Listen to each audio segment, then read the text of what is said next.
예, 우리 할렐루야 샬롬 하고 서로에게 인사하고 축복합니다. 할렐루야 샬롬 샬롬 샬롬 샬롬 샬롬. 하나님 사랑합니다. 여러분 주 안에서 사랑합니다. 먼저 사랑하십시오. 오늘 말씀이죠. 로마서 12장 9절에서 13절까지 우리 합독했습니다. 사랑에는 정말로 당연히 거짓이 없지요. 예, 악을 미워하고 선에 속하라. 형제를 사랑하여 서로 위하고 존경하기를 서로 먼저 하며 성도들의 소망 중에 즐거워하며 혼란 중에 참으며 기도에 항상 힘쓰며 성도들의 쓸 것을 공급하며 손대접하기를 힘쓰라.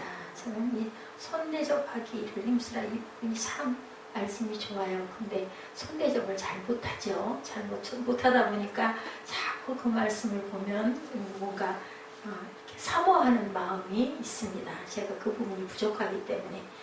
쌍둥이, 하나님께서 세상을 창조하실 때 사람들은 참 다르게, 그리고 만물도 다 다르게 같은 것 같지만, 그래서 모조품이라는 건 똑같잖아요. 인공은 똑같죠. 근데 천연, 자연, 이거는 정말 다 다릅니다.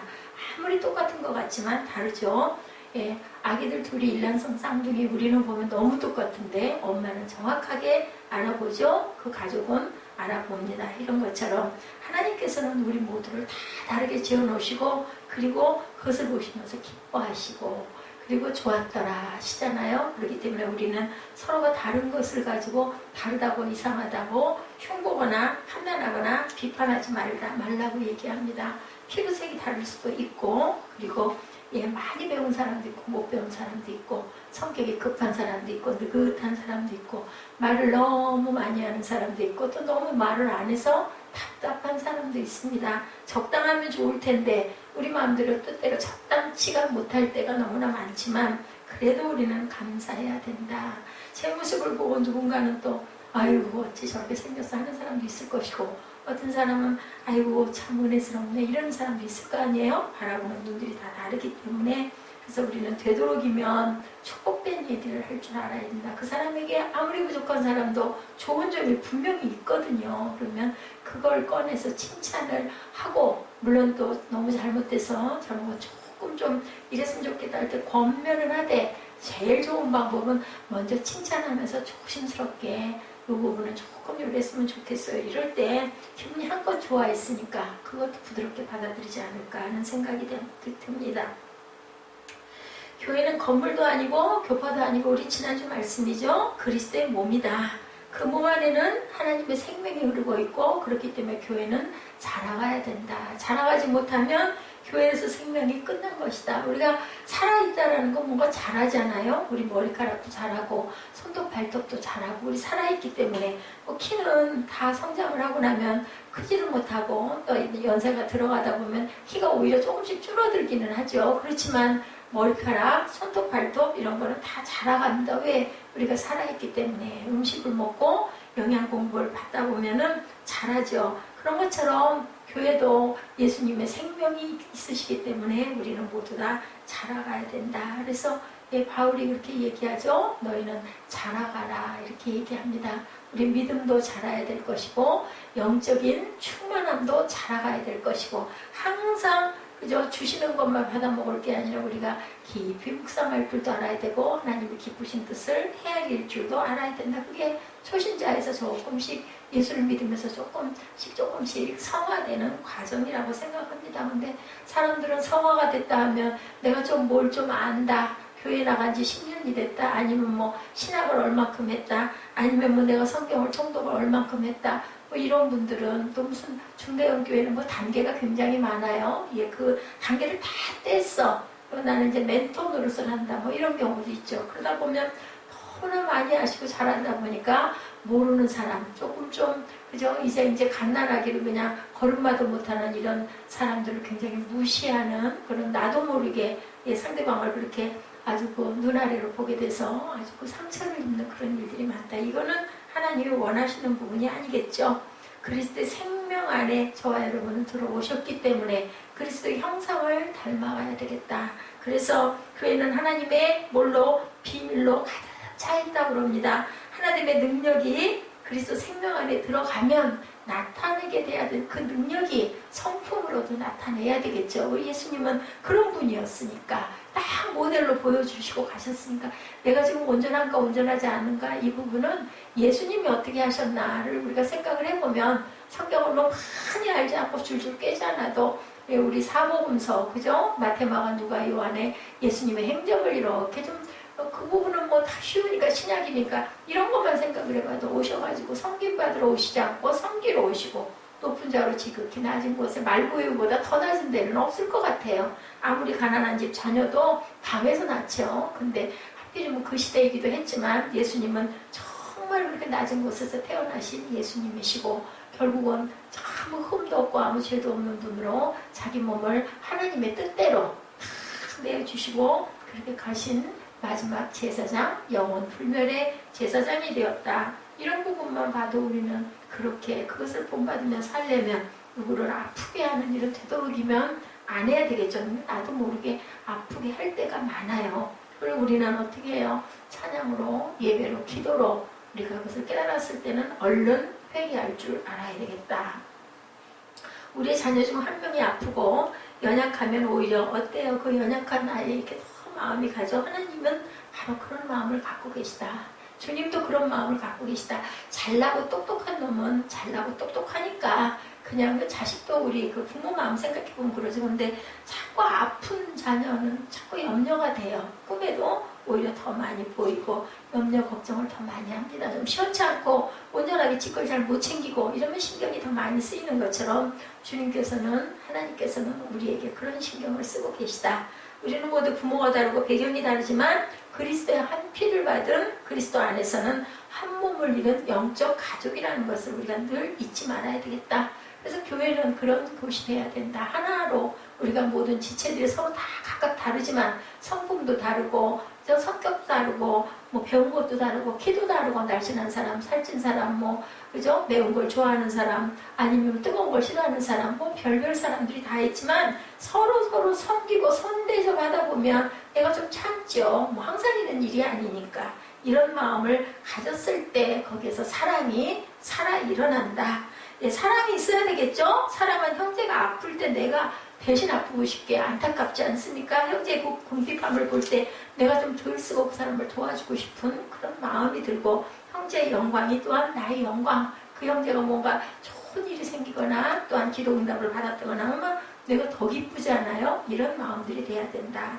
그래서 하나 되게 하는 것은 바로 사랑이다 라고 우리 지난주에도 함께 말씀의 은혜를 나눴습니다. 그리스도를 믿고 성령을 체험한 사람들에게는 7가지의 은사가 사랑이라 그죠? 예, 화평, 뭐 양선, 충성 이런 모든 7가지의 은사가 나타난다. 그 다양한 은사들이 그리스도 안에서 하나가 되는 비밀은 과연 무엇일까? 해답이 바로 9절에 오늘 본문 9절에 6절부터 쭉 내려와서 혹 위로하는 자와 위로하는 일로 구제하는 자는 성실함으로 다스리는 자는 부지런함으로 공의를 베푸는 자는 즐거움으로 할 것이니라. 그리고 이제 오늘 9절부터 13절에 사랑에는 거짓이 없나니 악을 미워하고 선에 속하라. 형제를 사랑하여 서로 우애하기를 존경하기를 서로 먼저 하며 부지런하여 게으르지 말고 열심을 품고 주를 섬기라. 우리가 함께 늘 이렇게 하면 뭘 그렇게 서로 그저 얼굴 붉힐 게 뭐가 있겠나 싶어요. 서로 섬기는 일을 그렇게 했을 때 악도 미워하고 선에 속하고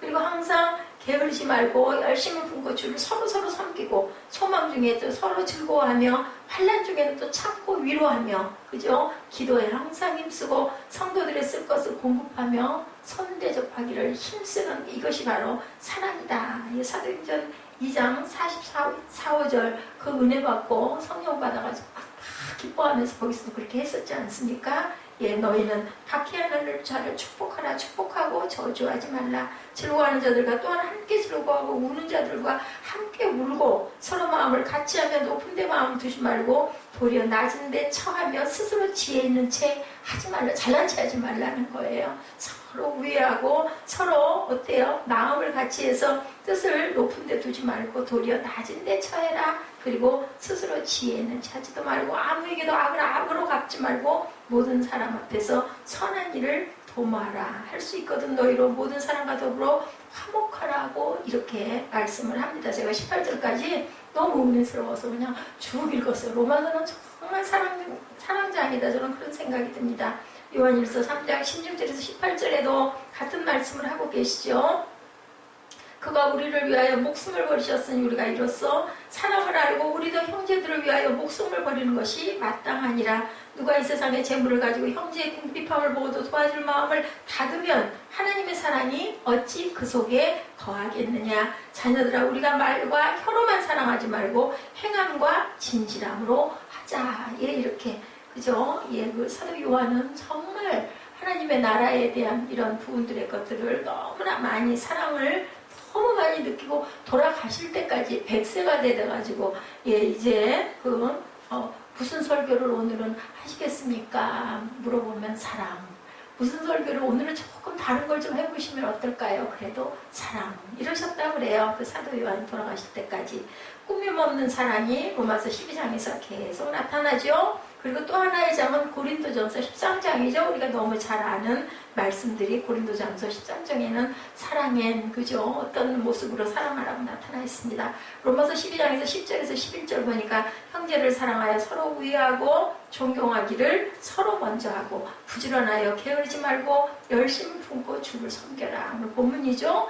요한일서 3장 14절에도 우리는 형제를 사랑함으로 사망에서 옮겨 생명으로 들어간 줄을 알거니와 사랑하지 아니하는 자는 사망에 머물러 있느니라. 좀 무서운 말씀이에요. 사랑에는 반드시 피가 있다. 희생의 대가를 지키지 않는 것은 사랑이 아니다라고 얘기합니다. 누구를 사랑 안 한다고 말할 때 얼마나 희생했고 얼마나 손해보았고 얼마나 피를 흘렸느냐가 그 사람의 질을 결정한다. 그래서 우리 대한민국이 이렇게 은혜를 많이 받고 성령으로 충만한 모든 게 순교의 피가 많이 흘렀기 때문에 일본 사람들이 굉장히 일본 그 선교사님들이나 일본 목회자들이 굉장히 그걸 부러워한다고 그래요. 일본에는 그런 순교의 사람들이 많지가 않다고 합니다. 그래서 대한민국으로 잘 사는 것은 우리 선진들의 그 순교의 피, 그리고 또 아주 많은 선교사님들이 와서 피를 얼마나 많이 흘렸어요. 예, 그걸 뚫고 들어오지를 못해가지고 피를 많이 흘리셨죠.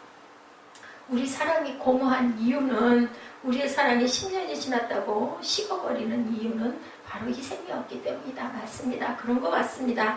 그래서 희생한다고 하고 누구를 위한다고 하면서도 그게 조금 반대급부로 들어오지 않을 때는 우리는 어때요? 그죠? 너무 억울한 마음이 들잖아요. 나만 왜 이렇게 힘들어야 되고, 나만 왜 이렇게 맨날 양보해야 되고, 나만 왜 이렇게 희생해야 되나. 특히 가족관계, 부부관계 이런 부분이 큰 것 같습니다. 참사랑에는 십자가가 있고 참사랑에는 조건이 없어야 된다. 대가를 바라지 않아야 되는데 사람의 사랑은 예, 아무리 뭐 하나라고 하나 돼서 살라고 하는 부부인 경우에도 꼭 대가를 바라게 돼요. 내가 이만큼 해줬는데 어떻게 저렇게 반응이 없어? 이런 마음이 들 수밖에 없죠. 하나님 사랑밖에 그죠? 대가 바라지 않는, 희생 바라지 않는 사랑은 없고, 그 다음이 부모의 사랑이 조금, 그런데 부모님도 전혀 아니지는 않은 것 같아요. 보면 성경은 사랑은 허다한 허물을 덮어주며 율법의 완성이다 라고 말씀을 합니다.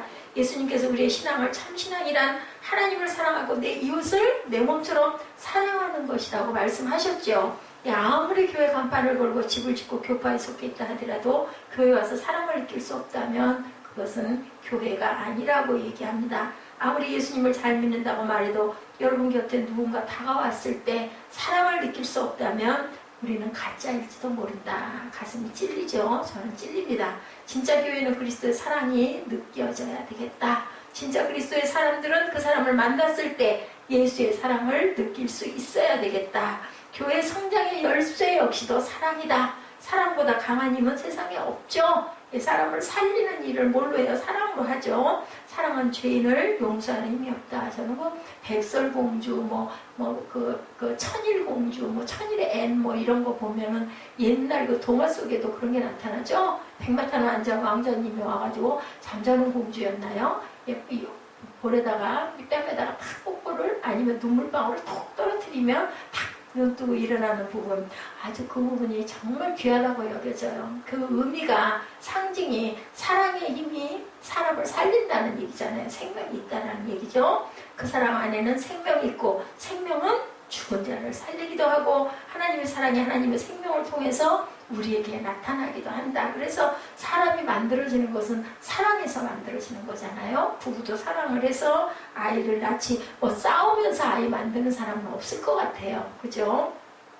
생명 안에는 이렇게 빛이 있다. 사람이 되어서 태어나는 것 자체가 저는 빛이라고 생각을 합니다. 빛을 보죠. 태어나는 사람도 빛을 보고 우리도 그 아이를 통해서 기뻐합니다. 밝은 빛이 비추니까 깜깜하면 아무것도 안 보이잖아요. 근데 생명 자체가 태어나는 것 자체가 빛으로 드러나고 태어난다. 보이잖아요. 우리 눈에. 그렇기 때문에 빛은 어둠과 죽음을 몰아내며 모든 절망과 갈등을 몰아낸다. 사랑이 있는 곳에는 빛이 있고 우리에게는 어둠을 몰아낼 능력이 없는데 그것을 주신 분이 바로 하나님이시죠. 캄캄한 방에 아무리 소리를 들어도 어둠은 절대로 방에서 소리를 친다고 물러가진 않습니다. 어둠을 몰아낼 방법은 빛을 초대하는 것밖에 없죠. 우리는 불을 탁 켜거나, 그죠? 또한 우리 마음 안에 촛불을 켜고 우리 마음 안에, 우리 마음의 방에 예수님을 모셔드리고 기도할 때 하나님께서 우리에게 응답하시죠.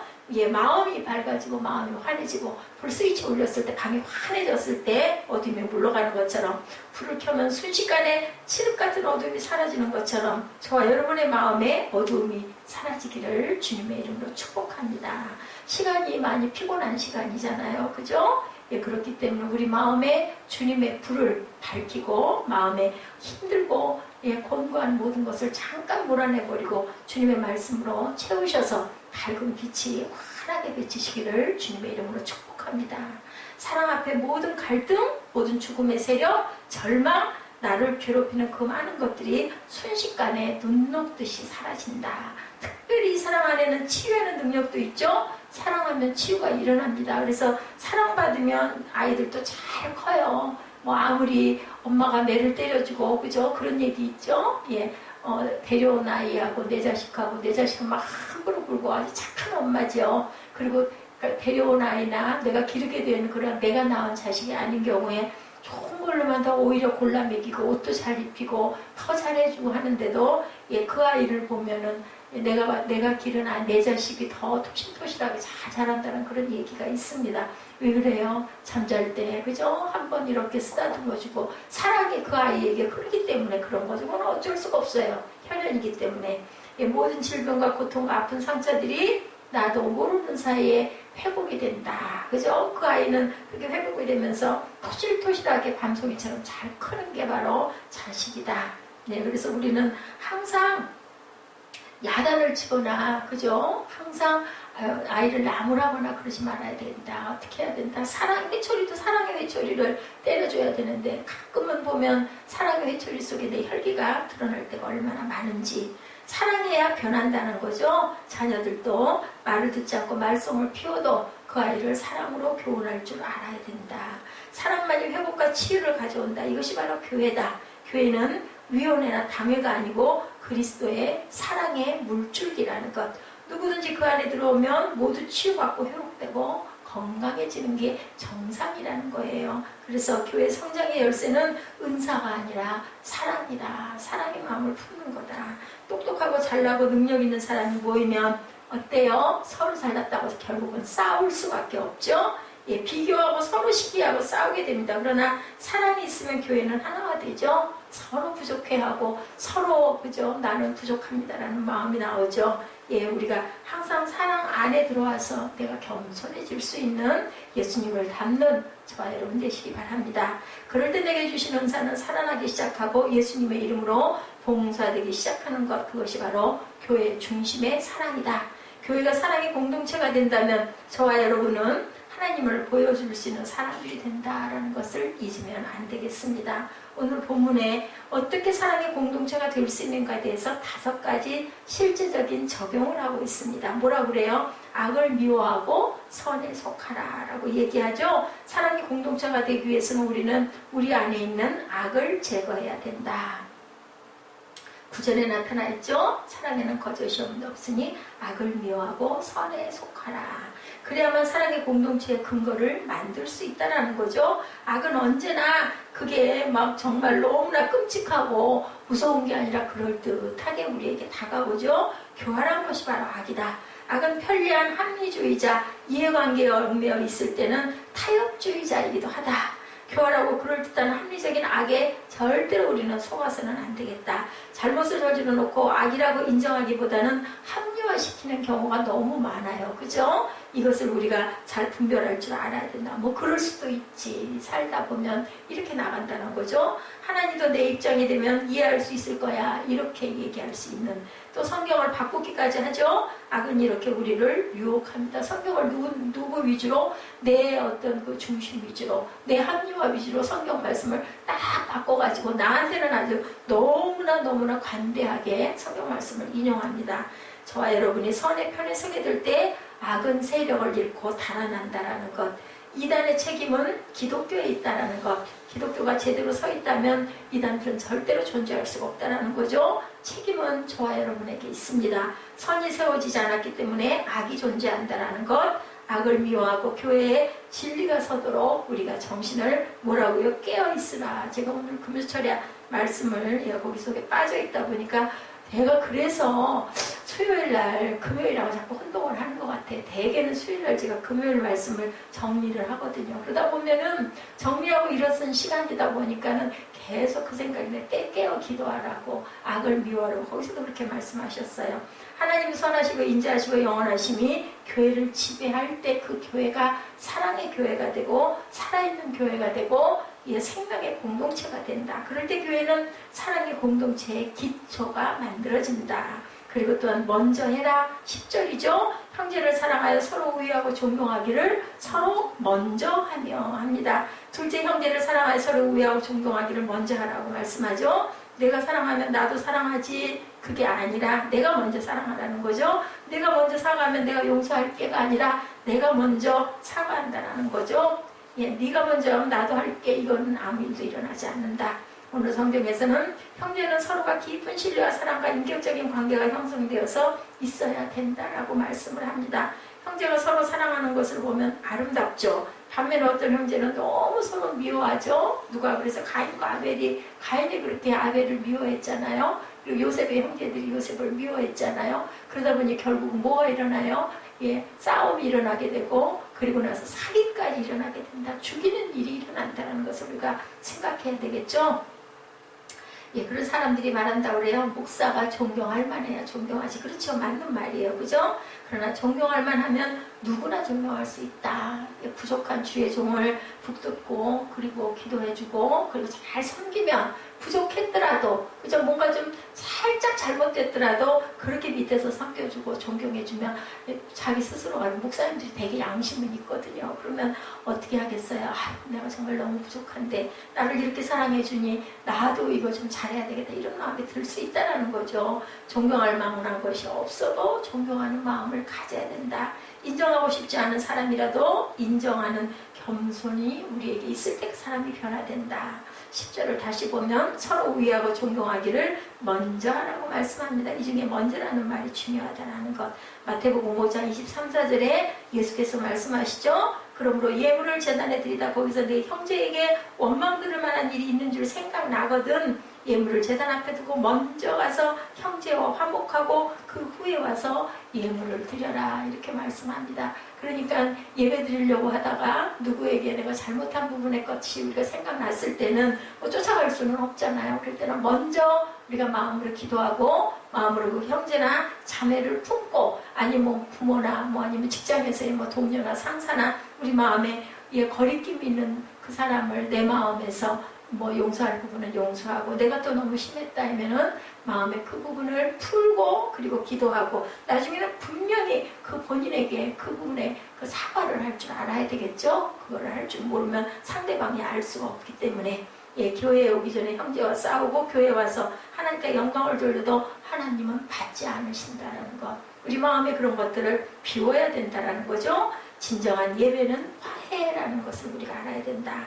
하나님과 인간과의 사이에 화목제물인 예수 그리스도가 계시기 때문에 예배가 있는 것처럼 우리의 예배가 진정한 예배가 되기 위해서는 화해가 일어나야 된다는 거죠. 원수가 있고 미워하는 사람이 있고 분노하는 사람이 있는데 어떻게 예배가 이루어지겠나. 그죠? 우리 혈기 잔뜩 나가지고 찬양 되든가요? 저는 그 소리가 안 나오더라고요. 근데 그걸 좀 다 극복을 하고 나면 그 다음에는 그냥 눈물도 쏟아지고 마음도 비워지고 후련해지기도 하고 합니다. 내가 설령 상처를 받았을 때라도. 그래서 우리는 입을 떼는 게 중요해요. 안 될 때 일단은 그냥 눈을 감고라도 그죠? 찬양을 따라 하다 보면 마음이 풀어지죠. 상대방이 찾아오게 하지 말고 내가 먼저 찾아가서 사과할 줄 아는 먼저 하는 마음을 갖자. 사과를 상대방이 받아주든지 안 받아주든지 그건 그 사람의 부분이에요. 내가 내 부분의 것들은 내가 비울 줄 알아야겠다. 제가 그 수선집 그분이 뭘 하나 줄여주거나 느려주거나 뭐 줄여주는 건 없습니다. 느려주거나 뭐 틀어진 걸 바꿔주거나 그러면 제가 바로는 못해도 꼭 그 잊어버리질 않고 많은 걸 제가 못해요. 뭐 5,000원, 뭐 7,000원 마음에 오는 대로 뭐 단추를 한 2개 달아주시고 뭘 조금 이렇게 해주셨다 하면은 뭐 5,000원 뭐 이렇게 드리면은 그분은 꼭 답을 꼭 보내세요. 너무 감사하다고. 그런데요, 목사님 이런 거 안 하셔도 돼요. 그냥 기도해 주시면 저는 너무 좋아요. 그분 굉장히 어렵다고 그러시더라고요. 남편이 아무것도 안 하니까 그거 해서 어디 결혼식도 가고 그거 해서 헌금도 하고 그거 해서 그거 뭐 집에 필요한 것도 하고 정말 하나님께서는 또 이렇게 하루하루 아무것도 없다가도 그거 하고 나면은 또 어디 결혼식장에 갈 것 이렇게 해주신다는지 그런 얘기를 제가 한번 들었어요. 그런데도 꼭 보면 그렇게 문자가 와요. 안 하셔도 돼요. 그거 하지 마세요. 그럼 저는 늘 대답합니다.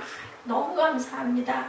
이게 중요한 게 아니고 저는 할 수 있는 것만 합니다. 근데 사랑이라는 거 제가 오늘 그 답을 그 문자로 그분은 또 카톡을 안 하시는지 꼭 이제 문자로 이제 짧게 주고받는데 저는 항상 사랑을 느낍니다. 그리고 중보해 주세요. 제가 기도했더니 그렇게 문자 보냈더니 네 하고 한자 왔더라고요. 그런데 아주 짧게 바쁘기도 하니까 참 그게 서로 뭘 많이 주고 많이 받고 이건 제가 훨씬 더 많이 받죠. 항상 그 복잡스러운 거 천도 없어갖고 그분이 늘상 그 어디서 찾아가지고 대가지고 늘려주기도 하고 이러시는데 제가 그 옛날에 그 수선하는 부분 때문에 아주 그것 때문에 힘들었었어요. 그 집 주변에는 그런 데가 마땅치가 않아가지고 그걸 어떻게 좀 사귀어보려고 제가 그걸 잘 못하니까 안 되더라고요. 그런데 하나님께서 이렇게 귀한 권사님을 만나게 해주셔가지고 얼마나 그분한테 갔다 오면 이렇게 마음이 따뜻하고 푸근하지. 이런 분이 정말 예수를 온전히 믿고 향기를 드러내는 분이다.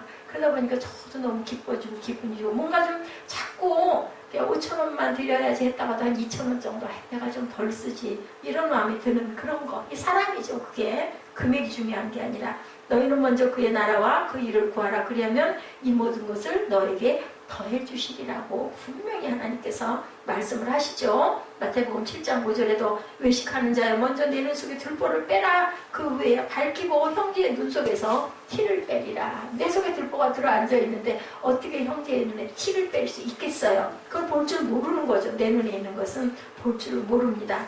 마태복음 6장 31절에서 33절에도 그러므로 염려하여 이르기를 무엇을 먹을까 무엇을 마실까 무엇을 입을까 하지 말라. 이는 이방인들이 구하는 것이다. 너희 천국께서도 이 모든 것이 너희에게 있어야 할 줄을 분명히 안다. 너희는 먼저 그 나라와 그 일을 구하라. 그리하면 하나님께서 아시기 때문에 천국께서 모든 것을 더해 주신다라는 말씀입니다.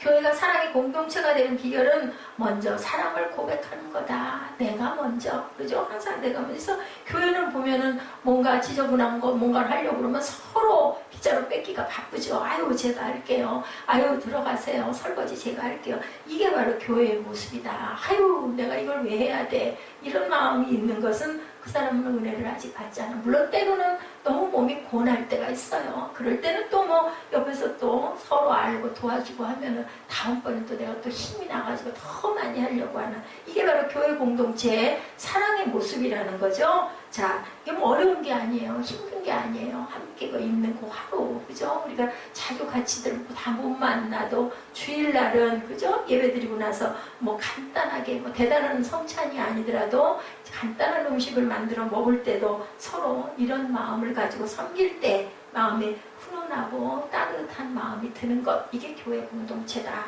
항상 먼저 화해를 신청해라. 저와 여러분의 마음이 서로 불편하면 이유를 불문하고 먼저 존경하는 마음을 가져라. 그래도 저분은 이러이러하면 이렇게 좋으신데, 이걸 생각하라는 거죠. 내 마음에 섭한 게 뭐가 들어왔을 때는.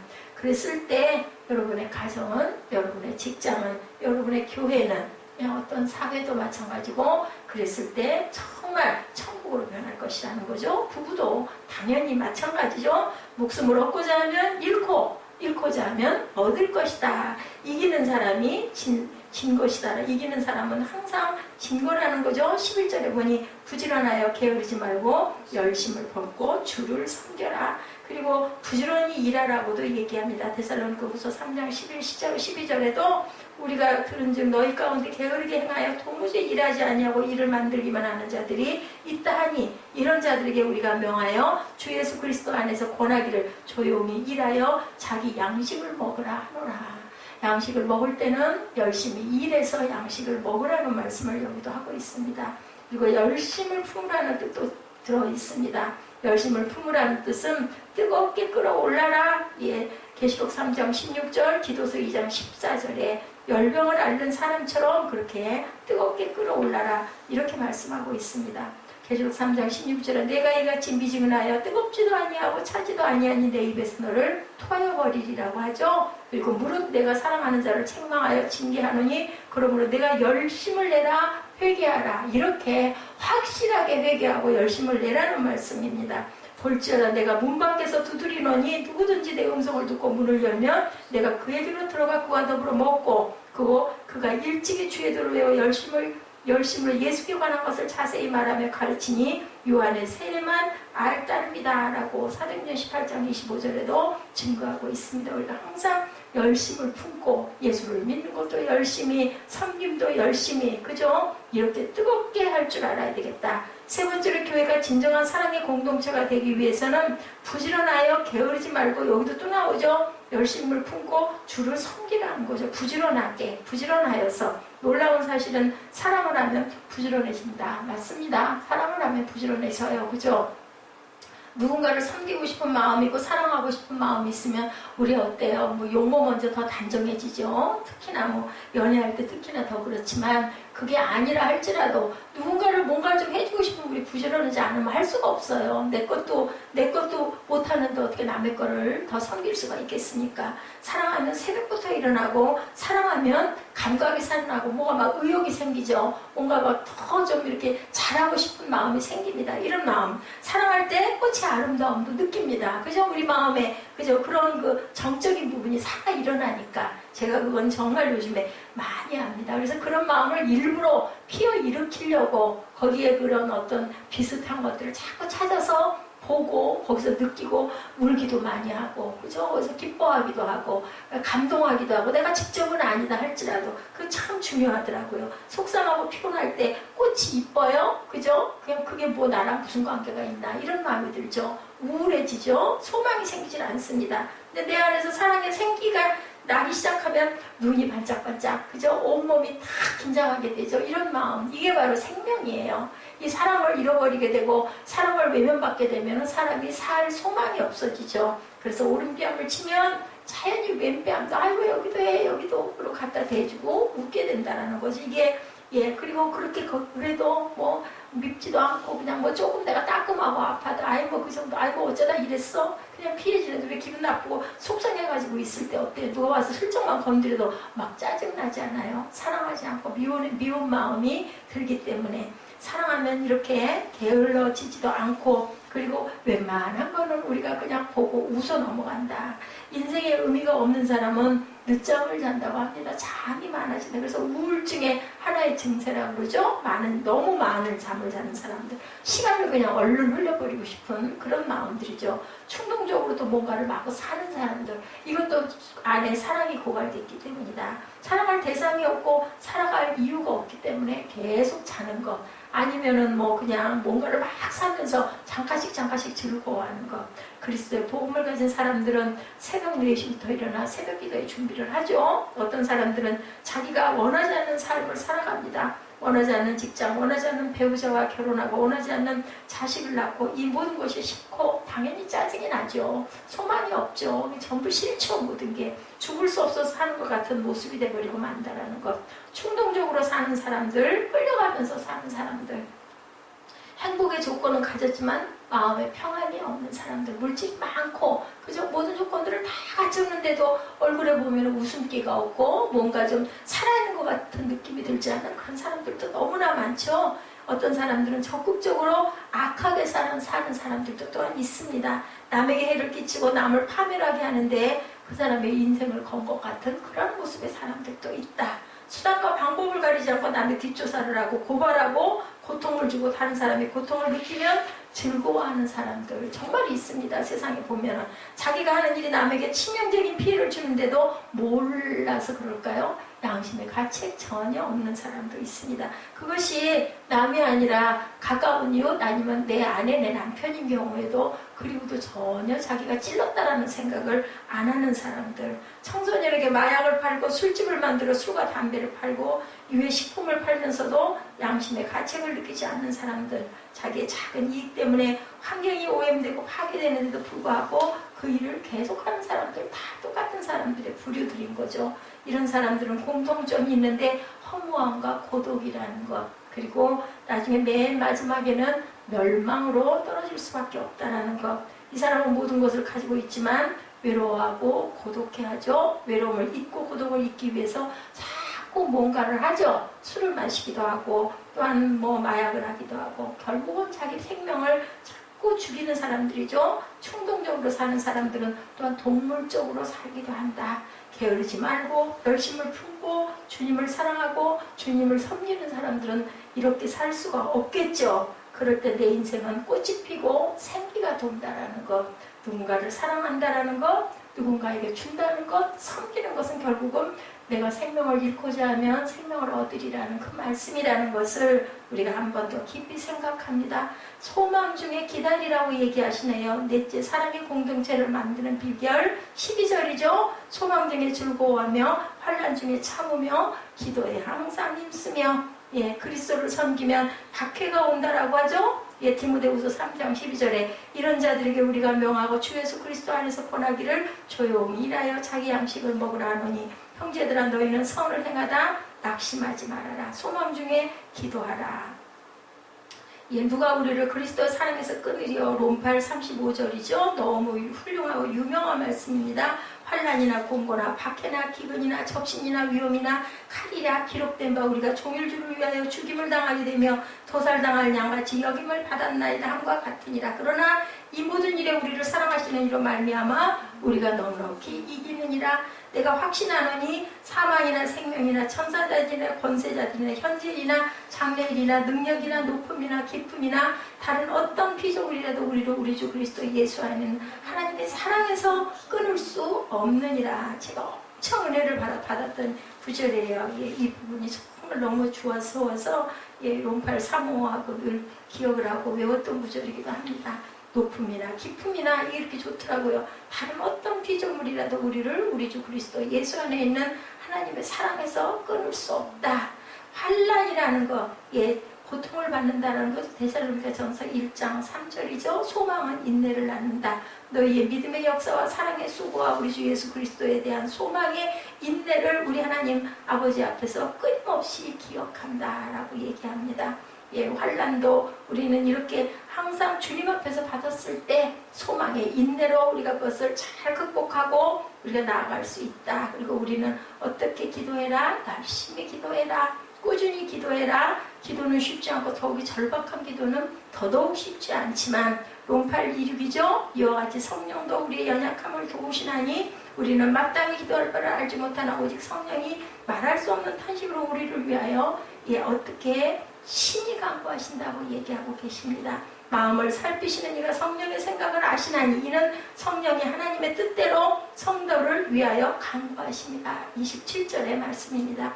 이 세상에 모든 악과 죄와 고통과 저주가 있다 할지라도 미래가 있는 사람은 절대로 외로울 수가 없다. 외롭지 않다. 왜냐하면 우리 갈 길이 있잖아요. 끝이 아니잖아요. 그죠? 그렇기 때문에 우리는 소망 중에 환난 중에 기뻐할 수 있고 소망을 위해서 항상 기도할 수 있다.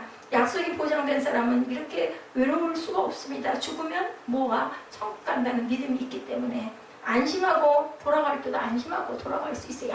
이제는 좀 그만 세상에서 고생줄 놓고 이제는 정말 영원한 안식에나 들어갈 거야, 이 마음이 된다는 거죠. 죽을 때 갈등하지 않고 가는 것, 새로운 하나의 문이라고 얘기합니다. 오죽하면 죽음은 영혼을 여는 문이다. 죽음을 환영하고 찬양하는 저와 여러분들, 세상에 있으나 천국에 가나 하나님께서 함께 하시니 나는 어디에 어떤 모습으로 있든지 나는 감사합니다 라는 마음을 우리가 가져야 되겠다. 소망이 있는 사람은 소망 중에 기뻐하죠. 아무리 현실이 어렵고 괴롭다 할지라도 우리에게는 주님이 다시 오신다는 믿음과 새하늘과 새 땅, 고통과 눈물과 죽음과 한숨이 없는 약속의 땅이 있기 때문에 두려워하거나 좌절하지 않는다. 마태복음 5장 11절이죠. 나를 인하여 너희를 욕하고 핍박하고 거짓으로 너희를 거스려 모든 악한 말을 할 때 너희에게 복이 있나니 기뻐하고 즐거워하라. 하늘에서 너희의 상이 크다고 이렇게 말씀을 합니다. 저는 여러분에게 이와 같은 축복이 있기를 바랍니다. 소망이 있는 자는 즐거워한다. 참을 수 없는 것은 약속이 아니죠. 기다릴 수 없다면 믿음이 아니다. 우리는 기다릴 수가 있습니다. 왜? 약속이 있기 때문이다. 만일 저와 여러분이 모든 것을 끝내버린다면 믿음이 없다라는 것으로 생각을 해야 돼. 절대로 자살 같은 건 하면 안 된다는 거죠. 그렇기 때문에 믿음 있는 사람은 끝까지 기다린다. 오래 참고 인내한다. 그래서 성령의 열매의 맨 끝에 오래 참음이 있죠. 믿음 있는 사람들은 어떤 환경이 고난이나 악조건이 내 주변에 있다 할지라도 오래오래 참습니다. 고린도전서에 보면 사랑은 오래 참고 이렇게 시작이 되죠. 왜 하필 그 많은 사랑에 대한 정의 중에 그 말이 제일 먼저 왔을까? 이 말을 뒤집어 생각해보면 참지 못하고 인내하지 못하는 사람은 사랑하지 않는다라는 뜻인 거예요. 그래서 사랑은 오래 참고로 시작이 된다. 저와 여러분이 정말 사랑한다는 증거는 기다려준다는 거죠. 집 나간 자녀를 기다리는 아버지의 마음, 그죠? 탕자를 기다리는 아버지의 마음 유명하지 않습니까? 기다리는 사람에게는 시간이 없어요. 그것이 바로 사랑이다. 타락한 창녀 같은 아내인 고멜을 호세아는 끝까지 기다려주죠. 교회 안에 연약한 성도들이 당연히 있습니다. 그 연약한 성도를 기다려주는 것이 바로 교회고, 기다릴 때 해야 하는 것은, 우리가 해야 되는 것은 그 사람을 판단하는 게 아니라 기도하는 것이고, 그 사람을 더욱더 위로해 주는 것이고 푸근하게 안아주는 것이다. 소망 중에 즐거워하며 환난 중에 참으며 기도에 힘쓸 때 사랑의 공동체가 된다. 13절이죠. 성도들의 쓸 것을 공급하며 손대접하기를 힘쓰라. 나눠주는 일을 하기를 힘쓰라는 거죠. 히브리서 13장 2절에 손님 대접하기를 잊지 말라. 이로써 구주 중에 천사들을 대접하는 일이 있었느니라. 이 사람이 누구예요? 창세기 18장 1절에서 6절이죠. 이삭을 만들게 해주시는 하나님이 직접 아브라함 앞에 나타난 모습입니다. 창세기 18장 1절에서 우리 7절, 10절까지 우리 함께 한번 합독을 하죠. 야훼께서 마므레의 상수리 나무들이 있는 곳에서 아브라함에게 나타나시니라. 날이 뜨거울 때 그가 장막문에 앉아있다. 눈을 들어본 즉 사람 셋이 맞은편에 서 있는지라. 그가 그들을 보자 곧 장막문에서 달려나가 영접하며 몸을 땅에 굽혀 이르되 내 주여 내가 주께 은혜를 입었사오면 원하건대 종을 떠나지시는 지나가지 마시옵고 물을 조금 가져오게 하사 당신들의 발을 씻으시고 나무 아래서 쉬소서. 내가 떡을 조금 가져오리니 당신들의 마음을 상쾌하게 하신 후에 지나가소서. 당신들이 종에게 오셨음이니이다. 아브라함이 급히 장막으로 가서 사라에게 이르되 속히 고운 가루 새 스아를 가져다 반죽하여 떡을 만들라 하고 아브라함이 또 가축대에 있는 곳으로 달려가 기름지고 좋은 송아지를 잡아 하인에게 주니 그가 급히 요리한지라. 10절입니다. 그가 이르시되 내년 이맘때 내가 반드시 내게로 돌아오리니 내 안에 사라에게 아들이 있으리라 하시니 사라가 그뒤 장막문에 들었더라. 듣고 웃죠. 그래서 이름이 이삭이 되죠. 교회에 오면 하나님과 하나님의 공동체라는 것을 우리가 알 수 있는 이유는, 하나님의 사랑을 느낄 수 있는 비결은 낮은 데로 내려가는 것이다. 높은 자리에 있으면 하나님을 느낄 수 없다라는 것을 우리가 꼭 알아야 됩니다. 저와 여러분이 가난한 자들과 있으면 하나님을 느낄 수 있죠. 쓰레기를 줍고 있으면 하나님을 느낄 수 있다. 우리가 섬길 때 하나님을 느끼죠. 하나님의 마음을 생각하기 때문에 그거 하지 않겠어요? 왜냐하면 예수님은 베들레헴에서 나셨기 때문입니다. 지성소는 6평이라고 합니다. 하나님의 방은 6평밖에 되지 않았다고 그래요. 오늘 성경도 성도들의 쓸 것을 공급하며 선대접하기를 힘쓰라고 얘기합니다. 진정한 교회는 섬김에 있다. 예수님의 제자들의 발을 씻어주셨듯이 형제의 발을 씻어주고 낮은 데로 내려가 그들의 다리가 되어줬을 때 하나님은 영광을 받으십니다. 저와 여러분이 부지 중에 천사를 대접한 아브라함처럼 형제를 대접하기를 하나님께서는 바라시고 성경 창세기에 이런 내용이 적혀있고 롯도 그랬어요. 롯도 그죠? 그렇게 대접함으로 인해서 롯이 소돔과 고모라 성을 물론 아브라함의 기도도 있었지만 피할 수 있는 귀한 연결고리 같습니다. 우리가 사랑하는 것, 봉사하는 것, 희생하는 것을 보여줄 수만 있다면 그리스도의 영광을 받으실 것, 이것이 바로 교회의 은총이다. 특별히 남을 도와줄 때 3가지를 잊지 말아야 됩니다. 첫째는 어려울 때 도와줘야 된다. 어려움을 지나고 나서 돕는 것은 도움이 아니죠. 그 사람이 돈이 떨어졌을 때, 감옥에 들어갔을 때, 암으로 죽어가고 있을 때 도와주는 것이 도움이죠. 도움은 시간을 놓치면 도움이 필요가 없어집니다. 둘째, 마음만이 아니라 물질로도 도울 줄 알아야 되겠다. 셋째, 도울 때 특별히 겸손해야 되겠다. 내가 이렇게 했는데 이거 드러내지 말아야 된다는 거죠. 제일 어려운 것이 남을 도와주는 것.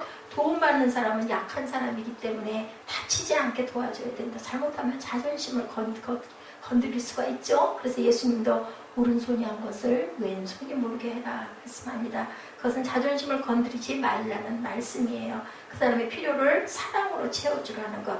오늘 저와 여러분들이 함께 나눈 로마서 12장 말씀이 베드로전서 4장 7절에서부터 11절에 완벽하게 메시지가 요약되어 있습니다. 우리 베드로전서 4장 7절부터 11절까지 함께 합독하고 기도하고 함께 결단하는 시간 갖도록 하죠. 베드로전서 4장 7절부터 11절입니다.